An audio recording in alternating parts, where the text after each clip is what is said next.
దేవునికి స్తోత్రం కలుగును గాక. ఈ వాక్యం వీక్షిస్తున్న మీ అందరికీ ప్రభువైన యేసుక్రీస్తు నామములో నా హృదయపూర్వకమైన వందనాలు తెలియజేస్తున్నాను. ప్రియమైన దేవుని ప్రజలారా, ఈ దినము దైవ వాక్యం మనము ధ్యానం చేసుకుందాం. ఈ దినము దేవుని వాక్యము ధ్యాన అంశము ఏది పాపము అనే అంశం మీద మనం ధ్యానం చేద్దాం. చాలా మందికి ఒక సందేహం ఉంటుంది. అదేమిటంటే, ఏంటి పాపము? పాపం అంటే చాలా మంది దృష్టిలో ఏముంటుందంటే, ఏదో ఘోరమైన వ్యభిచారము, లేదంటే నరహత్య, దొంగతనము, లేదంటే మోసము చేయడము, లేదంటే జారత్వం అనే పాపములో ఉండడము, ఇట్లా పెద్ద పెద్దవన్నీ కూడా పాపము అనుకుంటారు. కానీ బైబిల్లో కొన్ని చిన్న చిన్నవి కూడా పాపాలుగా ఎంచబడినట్లుగా మనం చూడవచ్చు. వాటిలో మొట్టమొదటిది పాపము అంటే మొట్టమొదటగా ఏమని రాయబడిందంటే, ఒక ఆజ్ఞను అతిక్రమించడమే పాపము. దేవుడు మనకి ఏదైతే ఆజ్ఞాపిస్తున్నాడో, ఏదైతే ఆజ్ఞలుగా ఇచ్చాడో, ఆయన చెయ్యకూడదని చెప్పినది మనిషి చేసినప్పుడు అది పాపముగా ఎంచబడుతుంది. బైబిల్ గ్రంథంలో నుండి మనము చూసినట్లయితే మొట్టమొదటిగా 1 యోహాను 3వ అధ్యాయము 4వ వచనం మనం గమనించినట్లయితే చూడండి, పాపము చేయు ప్రతివాడును ఆజ్ఞను అతిక్రమించును, ఆజ్ఞ అతిక్రమమే పాపము. 5వ వచనము, పాపములను తీసివేయుటకై ఆయన ప్రత్యక్షమాయనని మీకు తెలియను, ఆయన యందు పాపమేమీ లేదు, ఆయన యందు నిలిచుండు వాడెవడును పాపము చేయడు, పాపము చేయువాడెవడును ఆయనను చూడను లేదు, ఎరుగను లేదు. 8వ వచనములో, అపవాది మొదట నుండి పాపము చేయుచున్నాడు గనుక పాపము చేయువాడు అపవాది సంబంధి, అపవాది యొక్క క్రియలను లయపరచుటకే దేవుని కుమారుడు ప్రత్యక్షమాయను. హల్లెలూయా. నా దేవుని ప్రజలారా, మొట్టమొదటగా ఆజ్ఞను అతిక్రమించడమే పాపము. ఇక్కడ ఆజ్ఞను అతిక్రమించు ప్రతివాడు కూడా పాపము చేస్తున్నాడు. ఆ దినాలలో యేసుక్రీస్తు ప్రభుల వారు మనందరికీ కూడా 10 ఆజ్ఞలు ఇచ్చాడు. ఈ 10 ఆజ్ఞలు ఎవరైతే అతిక్రమిస్తారో వారు పాపములో ఉన్నట్లు. ఆ పాపము ద్వారా 2వ మరణమైన నరకాగ్ని గుండములో వారు ప్రవేశిస్తారని లేఖనం సెలవిస్తుంది. అయితే ఎక్కడ ఈ ఆజ్ఞ అతిక్రమించబడిందని మనం చూస్తే, ఆదిలోనే ఆ యొక్క ఏదెను తోటలో మొట్టమొదటి మానవుడైన ఆదాము, అలాగే తనకు సహకారిగా దేవుడు ఇచ్చిన హవ్వ ద్వారా ఈ పాపం అనేది, ఈ ఆజ్ఞ అతిక్రమం అనేది జరిగింది. వీరు ఆజ్ఞను అతిక్రమించారు.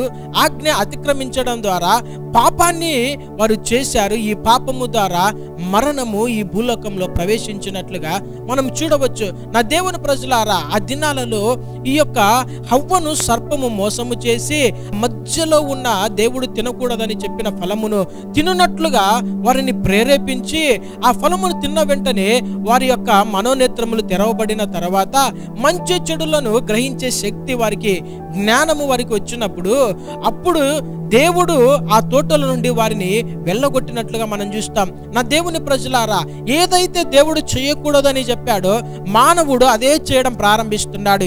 ఇది మొట్టమొదట ఆదాము నుండే ప్రారంభించబడినది. దేవుడు ఏదైతే వద్దని చెప్పాడో అదే చేస్తూ, పాపాన్ని చేస్తూ, పాపం ద్వారా మరణాన్ని కొని తెచ్చుకుంటున్నారు ఈ దినాన ప్రజలు. నా దేవుని ప్రజలారా, ఒక కథ ఉంది. అదేమిటంటే, ఒక అడవిలో ఒక మేక ఉంది. ఆ మేకకు ఒక పిల్ల ఉంది. ఈ మేక పిల్ల మేక కలిసి జీవనం సాగిస్తున్నప్పుడు ఒకానొక దినమున ఈ మేక అంటుంది తన పిల్లతో, అమ్మ, నువ్వు ఎక్కడికి బయటికి వెళ్ళొద్దు, నేను అడవిలోనికి వెళ్ళి మనకు కావలసిన ఆహారాన్ని నేను తీసుకొని త్వరగా వచ్చేస్తాను. నువ్వు ఏ సౌండ్స్ వచ్చినా బయటికి రావద్దు, ఏ శబ్దాలు వచ్చినా బయటికి రావద్దు, ఎవరు పిలిచినా బయటికి రావద్దు, నువ్వు బయటికి అడుగు పెట్టకూడదని చాలా ఖండితముగా ఆజ్ఞాపించి ఈ యొక్క తల్లి మేక బయటికి వెళ్ళిపోతుంది. బయటికి వెళ్ళిన వెంటనే మేక పిల్లలో ఒక ఆలోచన, ఒక సందేహం వచ్చింది. ఎందుకు నా తల్లి అలాగూ చెప్పింది? ఎందుకు నన్ను బయటికి వెళ్ళకూడదని చెప్పింది? ఏ శబ్దాలు వచ్చినా, ఎవరు పిలిచినా బయటికి రావద్దని ఎందుకు చెప్పింది? నేను వచ్చే వరకు మాత్రమే నువ్వు ఇలాగా జాగ్రత్తగా ఉండని ఎందుకు చెప్పిందని ఒక సందేహము ఆ యొక్క చిన్న మేక పిల్లలో ఉత్పన్నమవుతుంది. అలాంటి సమయంలో ఏం జరుగుతుంది? ఈ యొక్క అడవి చాలా అందమైనదని నేను విన్నాను. అడవిలో అనేక రకమైన పక్షులు అవి శబ్దాలు చేస్తున్నాయి. అడవిలో పచ్చగా ఉన్నది, అడవిలో నీళ్లు ప్రవాహాలు ఉన్నవి. వీటన్నిటిని చూడకుండా మా తల్లి నన్ను బయటికి వెళ్ళనివ్వకోకుండా నన్ను ఎంతగానో ఇబ్బంది చేస్తుంది. నా తల్లి మంచిది కాదు అన్నట్లుగా ఈ మేక పిల్ల తన తల్లి చెప్పిన మాట వినకుండా నన్నెప్పుడు ఇంట్లోనే పెడుతుంది. నేను ఈ లోకాన్ని చూడనివ్వడం లేదు, నన్ను ఈ అడవిని చూడనివ్వడం లేదని ఎంతగానో హృదయంలో వేదన కలిగి, ఎంతగానో సందేహము కలిగి ఇక బయటికి వెళ్ళడం ప్రారంభించింది. బయటికి వెళ్ళిన వెంటనే కొద్ది సమయమైన తర్వాత ఒక సింహము ఈ మేక పిల్లకు కనిపించింది. అనిపించి ఆ మేకపిల్లని పిలిచింది. ఏ మేకపిల్ల ఇలా రా అని పిలిచినప్పుడు మేకపిల్ల ఆ యొక్క సింహం దగ్గరికి వెళ్ళింది.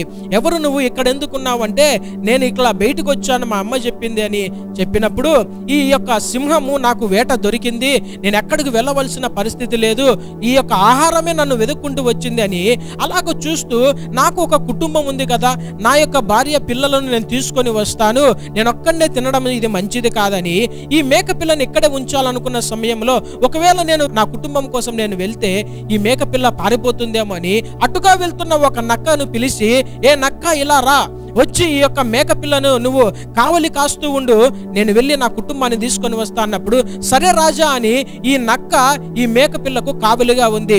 ఈ మేకపిల్లను చూస్తున్న ఈ యొక్క నక్కకు నోరు ఊరుతుంది. ఇది లేతని చిన్న మేకపిల్ల, ఇది ఎంతగానో మంచి ఆహారము, ఇది మంచి మాంసం అని ఈ నక్క చూడలేక అట్లు ఇట్లు తిరుగుతూ ఎంతగానో ఇబ్బంది పడుతుంది. ఒకవేళ ఈ మేకను తింటే ఆ యొక్క సింహం, అడవికి రాజైన సింహం చేతుల్లో ఇబ్బంది కలుగుతుంది అని ఈ మేక పిల్లను తినకోకుండా చూస్తూ చివరికి తట్టుకోలేక ఒక చెవుని నమిలి తినివేస్తుంది. మరి కొద్దిసేపు తర్వాత ఈ యొక్క సింహం ఆలస్యం అవుతున్న సమయంలో ఇంకొక చెవు, రెండవ చెవు కూడా నమిలి తింటుంది. తరువాత ఆ యొక్క సింహం రానే వచ్చింది. సింహం వచ్చిన తర్వాత ఈ మేక పిల్లను గమనిస్తూ, అరే నక్క, ఈ యొక్క మేకపిల్లకి రెండు చెవులు నేను చూసినప్పుడు ఉన్నవి. సాధారణంగా మేకపిల్లలు ఈ యొక్క చెవులు కలిగి ఉంటాయి కదా అంటే, ఈ నక్క అంటాడు, ఏమో రాజా నాకు తెలియదు, ఇది ఇట్లే పుట్టిందేమో, నువ్వు కావలి కాయమంటే కాస్తూనే ఉన్నాను తప్ప నేనేం చేయలేదన్నప్పుడు ఈ సింహానికి ఒక సందేహం వచ్చింది. ఎలాగ పుడుతుంది అని మేకపిల్లని అడిగినప్పుడు మేకపిల్ల భయంతో నోరు తెరవలేదు. సరే, నీ తల్లి ఎవరో, నీ తల్లి దగ్గరికి తీసుకొని వెళ్ళు, నీ తల్లిని అడిగితే తెలుస్తుంది, నువ్వు ఇలాగే చెవులు లేకుండా పుట్టావేమో, లేదంటే ఈ నక్క తిన్నాడేమో, అక్కడ తెలుసుకుందామని ఆ మేకపిల్ల ఇంటికి ఈ మేకపిల్లను తీసుకొని వెళ్ళి ఈ యొక్క సింహము అందరు కలిసి వెళ్ళారు. ఆ సమయంలో ఎంతో గాబరా పడుతూ, ఎంతో కంగారుగా బయట తిరుగుతుంది ఈ యొక్క మేక. అయ్యో, నా పిల్ల ఎలాగ వెళ్ళింది, నా పిల్ల ఎక్కడికి వెళ్ళింది, అడవిలో ఏ మృగము చేతిలో పడి ఇది చనిపోయిందేమని బాధతో తిరుగుతున్న సమయంలో ఈ సింహం పిలిచింది. ఏ మేక ఇలా రా అని పిలిచినప్పుడు భయముతో ఈ యొక్క మేక వెనక్కి తిరిగి చూసినప్పుడు చూడరాని దృశ్యం చూసింది. ఏమిటంటే, ఆ యొక్క సింహముతో పాటు తన మేకపిల్ల అక్కడ ఉన్న చూసి ఎంతగానో బాధపడింది. ఇంకా అయిపోయింది మా పరిస్థితి అని అనుకుంటూ చిన్నగా సింహం దగ్గరకు వచ్చి, ఇది నీ కూతురేనా అంటే, అవునండి, ఇది నా మేకపిల్లనే అని ఈ సింహముతో చెప్పినప్పుడు ఈ యొక్క సింహం అంటాడు, ఏమని, ఇది పుట్టడమే చెవులు లేకుండా పుట్టిందా, లేదంటే మధ్యలో పోయాయా అంటే, లేదంటే ఈ నక్క తిన్నాడా, నాకు చాలా సందేహంగా ఉంది, నీవైతే తల్లివి కాబట్టి నువ్వు నిజము చెప్తావని చెప్పినప్పుడు ఈ మేక ఒక హృదయ వేదన కలిగి, నిజమేనయ్యా, దానికి చెవులు లేవు, దానికి నిజంగానే చెవులు ఉంటే నేను చెప్పిన మాట విని ఇంట్లోనే ఉండేది అని చెప్పినప్పుడు ఈ నక్క తప్పించుకున్నాడు. తల్లి అలాగే కూతురు రెండు మేక పిల్లలు ఆ యొక్క సింహానికి ఆహారంగా మార్చబడ్డాయి. నా దేవుని ప్రజలారా, ఆ మేక పిల్ల ఆ యొక్క తల్లి మాట వినింటే కూడా ఇద్దరు ప్రాణాలు రక్షించుకునిండు. లోకములో ఏదో ఉందని ఈ దినాన సాతాను ప్రజలకు ఏదో చూపిస్తున్నాడు, పాపాన్ని చూపిస్తున్నాడు, ప్రేరేపిస్తున్నాడు. నన్ను గంప కిందనే పెడుతున్నారని చాలా మంది యవనస్తులు నన్ను ఇంటి నుండి బయటికి పోనివ్వడం లేదని తల్లిదండ్రుల మీద తిరుగుబాటు చేస్తూ ఆయా దూర ప్రదేశాలకు వెళ్తున్నారు. ఏదైతే తల్లిదండ్రులు ఆజ్ఞాపిస్తారో, ఏదైతే వద్దంటారో అదే పని చేయాలనుకుంటారు. ఆ దినాలలో చిన్న కుమారుడు కూడా తండ్రి ఇంట్లో క్షేమంగా ఉన్నాడు, కానీ ఏదో పట్టణానికి వెళ్ళి, దూరదేశానికి వెళ్ళి ఏదో కోట్లు సంపాదించాలి, నేను మంచి ఉద్యోగం చేయాలనుకున్నాడు ఏమో, కానీ తండ్రి నుండి దూరం అయిపోయిన తర్వాత తన యొక్క పరిస్థితి చాలా భయంకరంగా మార్చబడింది. అలాగే నా ప్రియమైన దేవుని ప్రజలారా, దేవుని ఆజ్ఞకు లోపడకపోతే అది పాపముగా మార్చబడుతుంది. ఆజ్ఞ అతిక్రమమే పాపము. ఈ దినాన అనేకులు కూడా దేవుడు ఏదైతే ఆజ్ఞ ఇచ్చాడో, వేటినైతే చేయకూడదని చెప్తాడో అదే చేస్తున్నారు ఈ దినాన క్రైస్తవులు. అందుకనే తమ జీవితంలో శాపాన్ని అనుభవిస్తున్నారు. దీనిని బట్టి పాపము మనకు అంటుతుంది. ఈ పాపం వలన మనము మరణిస్తామంటే రెండవ మరణమైన నిత్య నరకాగ్ని గుండంలో ప్రవేశించే అవకాశం ఉంది. కాబట్టి ఆజ్ఞను అతిక్రమించేవాడు పాపము చేయువాడని లేఖనం సెలవిస్తుంది. ఈ యొక్క అపవాది మొదటి నుండి పాపము చేస్తున్నాడు. ఆదాము నుండి ఈ అపవాది పాపము చేయిస్తున్నాడు. చెబుతున్నాడు ప్రజల చేత, ఈ పాపము చేసే ప్రతివాడు కూడా అపవాది సంబంధి అని లేఖనం సెలవిస్తుంది. అయితే అపవాది యొక్క క్రియలను నాశనము చేయడానికి, లయము చేయడానికి మనుష్య కుమారుడు ఈ భూలోకానికి వచ్చాడని లేఖనం సెలవిస్తుంది. నా దేవుని ప్రజలారా, ఏవైతే బైబిల్ గ్రంథంలో దేవుడు మనకు ఆజ్ఞాపించాడు, వేటినైతే మనం చేయకూడదని ఆజ్ఞాపించాడు, వేటినైతే మనం చేయాలని ఆజ్ఞాపిస్తున్నాడు, వాటికి మనం లోబడినట్లయితే తప్పకుండా మనకు ఆశీర్వాదం వస్తుంది. లేదంటే ఆజ్ఞ అతిక్రమించినట్లయితే పాపము నీకు అంటుతుంది. ఆ పాపం ద్వారా నిత్య నరకాగ్నిగుండమైన రెండవ మరణమైన ఈ యొక్క నరకానికి నువ్వు వెళ్ళగలవు. నా దేవుని ప్రజలారా, రెండవదిగా ఏంటి పాపం అని మనం గమనించినట్లయితే ప్రార్థన చేయకపోవడం కూడా పాపం అని లేఖనం సెలవిస్తుంది. సమూయేలు మొదటి గ్రంథము 12వ అధ్యాయము 19వ వచనంలో ఇశ్రాయేలు ప్రజలు సమూయేలు ప్రవక్త గారి దగ్గరకు వచ్చి, అయ్యా రాజు కావాలని మేము అడుగుట చేత మా పాపములన్నిటికంటే ఎక్కువ కీడు మేము చేసుకుని ఉన్నాము, కాబట్టి మేము మరణము కాకుండానట్లు మీ దాసులమైన మా కొరకు నీ దేవుడైన యెహోవాకు ప్రార్థన చేయి అంటారు. నా దేవుని ప్రజలారా, చూడండి సమూయేలు మొదటి గ్రంథం 12వ అధ్యాయము 19వ వచనంలో మనం చూస్తే, సమూయేలుతో ఇట్లనిరి, రాజును నియమించుమని మేము అడుగుట చేత మా పాపములన్నిటినీ మించిన కీడు మేము చేసితిమి, కాబట్టి మేము మరణము కాకుండా నీ దాసులమైన మా కొరకు నీ దేవుడైన యెహోవాను ప్రార్థించు అంటున్నాడు. నా దేవుని ప్రజలారా, చూడండి, ఎప్పుడైతే ప్రజలు వచ్చి సమూయేలు ప్రవక్త గారి దగ్గరకి మా కొరకు ప్రార్థన చేయండి, అయ్యా మేము పాపము చేసి ఉన్నాము, మేము దేవునికి వ్యతిరేకంగా మాట్లాడి ఉన్నాము, ఆయనకు వ్యతిరేకమైన కార్యాలు చేసి ఉన్నాము, కాబట్టి మా కొరకు ప్రార్థన చేయండి దయచేసి, మేము మరణము కాకుండాన్నట్లు, దేవుని ఉగ్రత, దేవుని తీర్పు, దేవుని శిక్ష మా మీదకి రాకుండా మా కొరకు ప్రార్థన చేయమని దైవజనుడైన సమూయేలు ప్రవక్త గారితో అన్నప్పుడు ప్రవక్త గారు అంటున్న మాట 23వ వచనంలో ఏమంటాడంటే, నా మట్టుకు నేను మీ నిమిత్తము ప్రార్థన చేయుట మానుట వలన యెహోవాకు విరోధముగా పాపము చేసిన వాడినగుదును, అది నాకు దూరమవును గాక. చూడండి నా దేవుని ప్రజలారా, ఎంత శ్రేష్టమైన మాట అంటున్నాడంటే, మీరు నన్ను ప్రార్థన చేయమని అడుగుతున్నారు, బాగానే ఉంది, నేను తప్పకుండా మీకు ప్రార్థన చేస్తాను, నా మట్టుకు నేను ప్రార్థన చేస్తాను. ఒకవేళ మీ కొరకు నేను ప్రార్థన చేయకపోతే అది నాకు పాపముగా మార్చబడుతుంది, కాబట్టి అది నాకు దూరం అవును కాక అంటున్నాడు. నా దేవుని ప్రజలారా, ఈ దినాన మనల్ని కూడా చాలా మంది ప్రార్థన చేయమని అడుగుతూ ఉంటారు. అనేకులు అన్యజనులు బాధలలో, వ్యాధులలో ఉన్నవారు, సాతాను చేత పీడించబడుతున్నవారు, అనేక మంది దైవ సేవకులు కూడా విశ్వాసులకు మా కొరకు ప్రార్థన చేయండి, సువార్త నిమిత్తం వెళ్తున్నప్పుడు మా ప్రయాణాల కొరకు, క్షేమం కొరకు ప్రార్థన చేయండి, అలాగే సంఘ క్షేమాభివృద్ధి కొరకు ప్రార్థన చేయండి, అనేక ఆత్మలు రక్షించబడినట్లు ప్రార్థన చేయండి. ఇలాగా ఒకరికొకరు ప్రార్థన సహాయం కోరినప్పుడు మనము ప్రార్థన తప్పకుండా చేయాలి, లేదంటే అది పాపంగా మార్చబడుతుంది. ఇది నా క్రైస్తవులు ప్రార్థన అనుభవం లేకుండా దేవుని నుండి దూరం అవుతున్నారు. ప్రార్థన ఎందుకు చేసుకోవడం లేదంటే, మా జీవితాల్లో మాకు సమయం లేదు, మా ఉద్యోగాలను బట్టి మాకు సమయం లేదు, మేము చాలా బిజీగా ఉన్నాము, మేము చదువుకుంటున్నాం కాబట్టి మేము బిజీగా ఉన్నాము, మేము ఉద్యోగం చేస్తున్నాం కాబట్టి మేము బిజీగా ఉన్నాము, ఎక్కడుంది బ్రదర్ సమయం అంటున్నారు. అయితే నా దేవుని ప్రజలారా, నువ్వు ప్రార్థన చేయకపోతే అది నీకు పాపంగా మార్చబడుతుంది. ప్రవక్త గారు స్పష్టంగా తెలియజేస్తున్నారు, ఇది నా ప్రార్థన నువ్వు నిర్లక్ష్యం చేస్తున్నావంటే నీ దేవునితో నీకున్న సహవాసాన్ని నువ్వు నిర్లక్ష్యం చేస్తున్నావు. దేవుని నుండి నువ్వు దూరంగా జీవించినట్లయితే నువ్వు ఆశీర్వదించబడవు, నువ్వు మనుగడ సాగించలేవు. నా దేవుని ప్రజలారా, ప్రార్థన ఎవరన్నా అడిగినట్లయితే ఆలస్యం చేయకుండా వారి కొరకు మనం ప్రార్థన చేసేవారిగా మనం ఉండాలి. అప్పుడే వారిని బట్టి దేవుడు మనల్ని కూడా ఆశీర్వదిస్తాడు. ఆ దినాలలో యోబు తన స్నేహితుల నిమిత్తము ప్రార్థన చేసినప్పుడు అంట, దేవుడు యోబుకు పూర్వమున్న స్థితి కంటే రెండంతలుగా ఆశీర్వాదం దయచేశాడంట. హల్లెలూయా. చూడండి నా దేవుని ప్రజలారా, కొన్ని ఆశీర్వాదాలు ఎలా ఉంటాయంటే, మనం ఇతరుల కొరకు, మన స్నేహితులు, మన బంధుమిత్రాదులు, మన ఇరుగు పొరుగు వారి నిమిత్తము మనం భారము కలిగి ప్రార్థన చేసినప్పుడు దేవుడు మన క్షేమ స్థితిని మరలా మనకు దయచేస్తాడు, రెండంతలుగా దేవుడు మనల్ని ఆశీర్వదిస్తాడు. ఇదేంటండి చాలా విడ్డూరంగా ఉంది అనుకుంటారు. అయితే నా దేవుని ప్రజలారా, లేఖనం సెలవిస్తుంది, ఎప్పుడైతే మనం ఇతరుల నిమిత్తము ప్రార్థన చేస్తామో, భారము కలిగి ప్రార్థన చేస్తామో, ఇతరులు బాధతో ఉన్నప్పుడు, దుఃఖంలో ఉన్నప్పుడు వారి నిమిత్తము మనం ఆ భారము మనము మోసి ప్రార్థన చేస్తాము, దేవుడు నీకేది కావాలో ఆయన నీకు తప్పకుండా దయచేస్తాడు, ఆశీర్వదిస్తాడు. అందుకనే సమూయేలు గారు అంటారు, తప్పకుండా మీకోసం నేను ప్రార్థన చేస్తాను, అలాగే చేయకపోతే నేను దేవునికి విరోధముగా పాపము చేసిన వాడని అవుతాను, అది నాకు నాకు దూరం అవునుగాక అంటున్నాడు. నా దేవుని ప్రజలారా, ఎవరు కూడా ప్రార్థనను నిర్లక్ష్యం చేయకండి, దేవునితో సహవాసాన్ని నిర్లక్ష్యం చేయకండి, సంఘ సహవాసాన్ని నిర్లక్ష్యం చేయకండి, పరిశుద్ధుల సహవాసాన్ని నిర్లక్ష్యం చేయకండి, ఉపవాస ప్రార్థనలను నిర్లక్ష్యం చేయకండి. ఎందుకంటే మనం ఉన్న ఈ దినాలు అంచె దినములు, అపాయకరమైన కాలములు, యుద్ధములు, కరువులు, భూకంపాలు చూస్తున్న ఈ రాకడ సూచనలు కనబడుతున్న దినాలలో మనం ఉంటున్నాం. కాబట్టి ఈ దినాలలో మనకు ప్రార్థన ఎంతైనా అవసరము. మన పరిస్థితులను మనం మార్చుకోగలిగినది ఒకటేమిటంటే ఒక ప్రార్థన ద్వారా మాత్రమే మనం ప్రతి పరిస్థితిని మనం మార్చగలము. ప్రార్థన ద్వారా స్వస్థత, ప్రార్థన ద్వారా విడుదల, ప్రార్థన ద్వారా జయము మనకు కలుగుతుంది. ప్రార్థన ద్వారా జయించలేని కార్యములను మనం జయించగలము. ప్రార్థన ద్వారా శోధన నుండి మనం విడిపించగలము. ఎప్పుడైతే యోబు తన స్నేహితుల నిమిత్తం ప్రార్థన చేశాడో దేవుడు అతన్ని జ్ఞాపకం చేసుకుని తన పూర్వస్థితి కంటే రెండంతలుగా అతన్ని ఆశీర్వదించాడంట.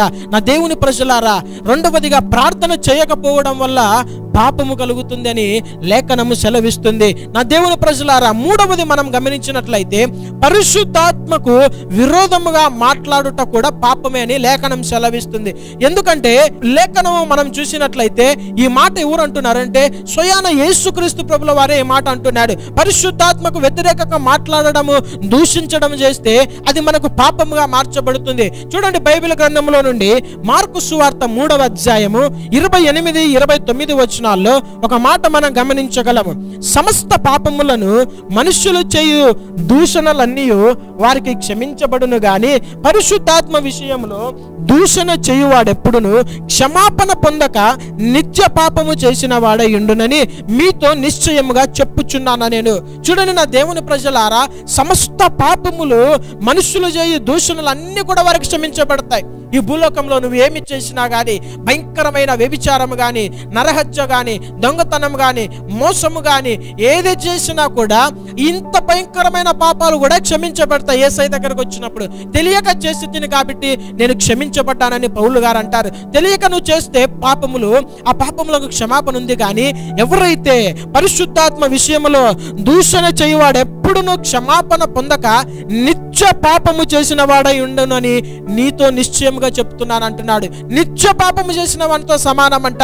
ఈ పరిశుద్ధాత్మ దేవునికి వ్యతిరేకంగా ఎవడైతే దూషణ చేస్తూ వ్యతిరేకమైన మాటలు మాట్లాడుతూ హేళన చేస్తారో వారు నిత్య పాపములో ఉండి ఆ పాపానికి ఎప్పుడు కూడా క్షమాపణ పొందని వారుగా ఉంటారని మీతో నిశ్చయముగా చెప్తున్నాను అంటున్నాడు యేసుక్రీస్తు ప్రభుల వారు. నీ పాపములు నిత్యము నీకు నిలిచి ఉంటే, నువ్వు పాప క్షమాపణ పొందకపోతే ఆ పాపం ద్వారా నువ్వు నరకానికి వెళ్ళగలవు. అంటే ఎవరైతే పరిశుద్ధాత్మ దేవునికి వ్యతిరేకంగా మాట్లాడతారో, పరిశుద్ధాత్మను దూషిస్తారో, పరిశుద్ధాత్మ దేవుడు లేడు, అన్య భాషలు లేవు, స్వస్థతలు లేవు, దయ్యాలు వెళ్ళగొట్టడం లేవు, ఇదంతా కూడా ఒక బూటకము, ఇదంతా కూడా ఒక డ్రామా అని ఎంతో మంది దినాన ఎక్కడ చూసినా కూడా సెల్ ఫోన్లలో, టీవీలలో ఎంతగానో విరివిగా ఈ యొక్క పరిశుద్ధాత్మ దేవునికి వ్యతిరేకంగా మాట్లాడుతూ ఆయా దైవ సేవకుల్ని ట్రోల్ చేస్తూ ఎంతగానో దూషణ మాటలు పలుకుతున్నారు.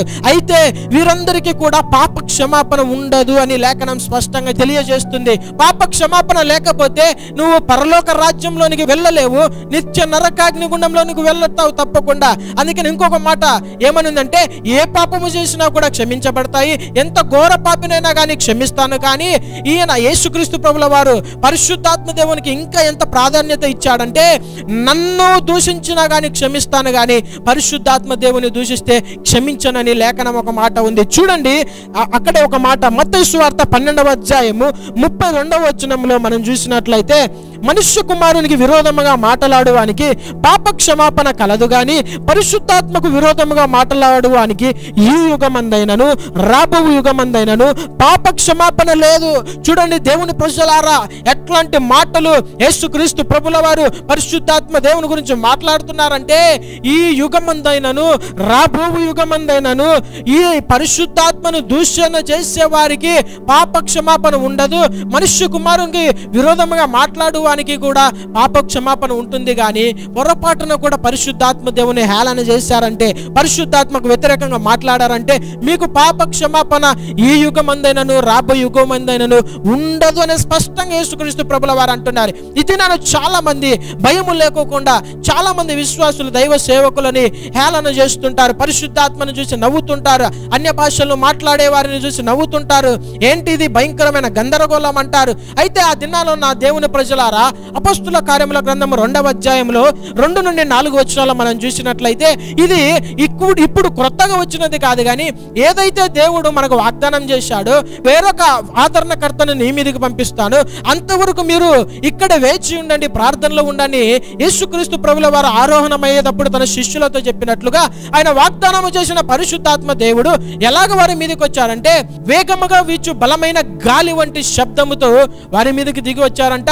అప్పుడు అగ్ని నాలుకలు విభాగింపబడినట్లు ఒక్కొక్కరి మీద వాలగా ప్రతి ఒక్కరూ పరిశుద్ధాత్మ చేత నింపబడిన వారై వాక్శక్తి వారికి అనుగ్రహించబడే కొలది అన్య భాషలతో మాట్లాడుట ప్రారంభించబడినని లేఖనం సెలవిస్తుంది. ఈ పరిశుద్ధాత్మను పొందుకున్న వారు ఎందుకు ఒక్కటే చోట సైలెంట్ గా ఉండరు? ఎందుకు చప్పట్లు కొట్టకుండా ఊరుకుండరు? ఎందుకు నోరు తెరిచి కేకలు వేయకుండా ఊరిక ఉండరంటే పరిశుద్ధాత్మ అనేది ఒక శక్తితో పోల్చబడి ఉన్నది. ఎక్కడ చూసినా కూడా పరిశుద్ధాత్మ శక్తి ఒక పవర్ అని రాయబడి ఉంటుంది. ఇప్పుడు మనం చూస్తే ఎలక్ట్రిసిటీ పవర్ అని ఉంటుంది, 25,000 వోల్ట్స్ పవర్ అని రాసి ఉంటారు. అంటే కరెంటును తగిలిన వాడు అలాగే నిమ్మకు నీరెత్తినట్లు ఉండడు, కానీ వాడు విలవిలలాడి కేకలేసి అలాగే చనిపోతాడు. అలాగే పరిశుద్ధాత్మ అగ్ని బలముగా వీచి అగ్ని నాలుకలు విభాగింపబడినట్లని రాయబడింది. పరిశుద్ధాత్మ అగ్నితో కూడా పోల్చబడింది. ఆ దినాలలో మనం చూస్తే యోహాను గారు యేసుక్రీస్తు ప్రభుల వారి గురించి మాట్లాడుతూ, నేనైతే మీకు నీళ్లతో బాప్తిసం ఇస్తున్నాను, కానీ నా వెనుక వచ్చేవాడు మీకు నీళ్లలోను అగ్నితోను మీకు బాప్తిసం ఇస్తాడు అని లేఖనం సెలవిస్తుంది. అంటే నీళ్లలో అంటే శరీరక సంబంధమైన బాప్తిసం మనం పొందుతాము, అగ్ని అంటే పరిశుద్ధాత్మ అగ్ని చేత బాప్తిసం పొందుతారు. ఇప్పుడు ఒక వ్యక్తి అగ్నిలో పడినప్పుడు లేదంటే అగ్నిని తాకినప్పుడు ఎలాంటి చలనము లేని వారిగా ఉండరు, కానీ అగ్నిని తాకిన వెంటనే వారికి భయంకరమైన ఆ వేడిని తట్టుకోలేక కేకలు వేయడం ప్రారంభిస్తాడు. అలాగే ఒక గాలి వంటి శబ్దం అనే మనం చూస్తాము.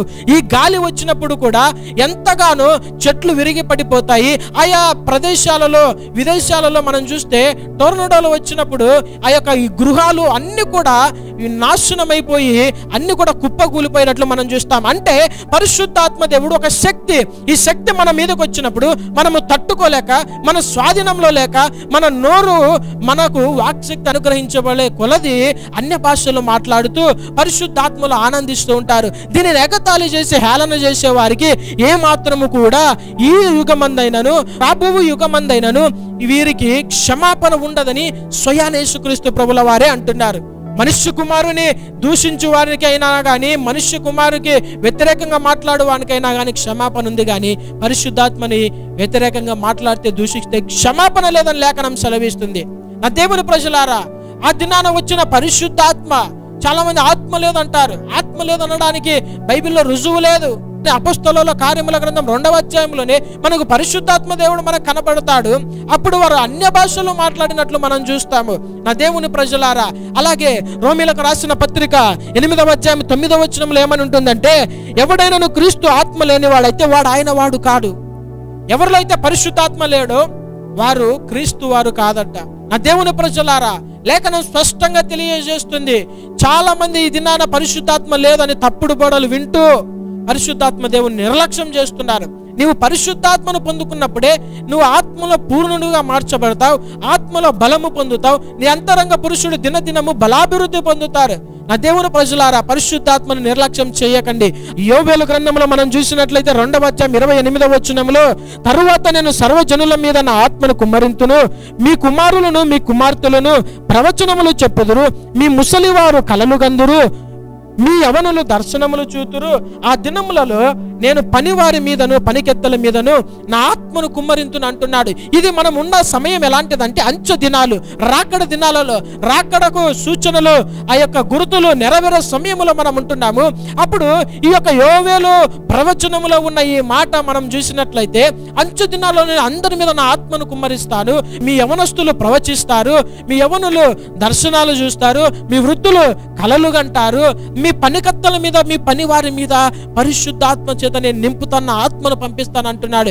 నిజంగా ఈ యొక్క కాలం ఇది పరిశుద్ధాత్మ యుగము. ప్రతి బిడ్డ కూడా పరిశుద్ధాత్మ చేత నింపబడుతున్నారు. అనేకులు దర్శనాలు చూస్తున్నారు, ప్రవచనాలు చెప్తున్నారు.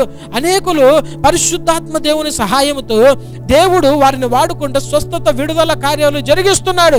ఇవన్నీ కేవలము మనలో ఉన్న పరిశుద్ధాత్మ దేవుని వల్లనే జరుగుతుంది. కానీ ఏ మనిషి ద్వారా స్వస్థతలు కానీ, దయ్యాలు పారిపోవడం కానీ, విడుదల కార్యాలు కానీ జరగడం లేదు. కానీ మనలో ఉన్న పరిశుద్ధాత్మ దేవుడు మనల్ని వాడుకొని ఆయన ఒక కార్యం జరిగిస్తున్నాడు. ఎందుకు దేవుడు డైరెక్ట్ గా ఒక కార్యం చేయలేడు అంటే, సాతానుకైనా దేవునికైనా మనిషి శరీరంలో ఉన్న ఈ మనిషి చాలా అవసరం. అందుకని ఆయన అంటాడు, మీ దేహము దేవుని ఆలయమై ఉన్నదని మీరు ఎరుగరా అంటాడు.